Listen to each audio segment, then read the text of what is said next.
fui a un bar en el Huaybar, fui a un bar en el Huaybar y uno me dijo que me ganaba a pala. La pelota maciza es contra mí. Le dije, cállate la puta boca, una vez, cállate la puta boca, dos veces, hasta 6. Le dije, mira, me levanté, estaba comiendo un pincho y vino con Jesús. Le dije, me levanté, le dije, mira, como saca la pelota al 6, te voy a reventar. Y a las 6 a los 2 meses, ¿no? Compré las sartenes, probé, a las 6, hasta le reviento. Es con raqueta.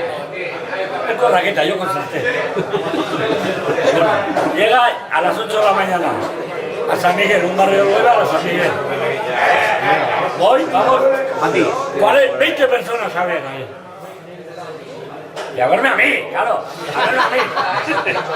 Luego el tío me sacó hostia. Con la raqueta me tuvo que poner la puerta en el rebote.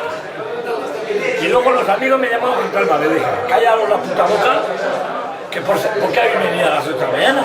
Por si ganaba, ¿no? La que cállalo la puta boca. Me ganó y dar la mano y ya está. Y me llevé a Lezama a comer, me invité a comer. ¿Cuántos sartenes compraste? 7. 7 sartenes. Le puse pegamano y todo.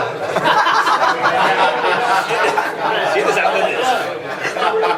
Y luego faltarme yo. Le digo, 20 personas a verme a mí.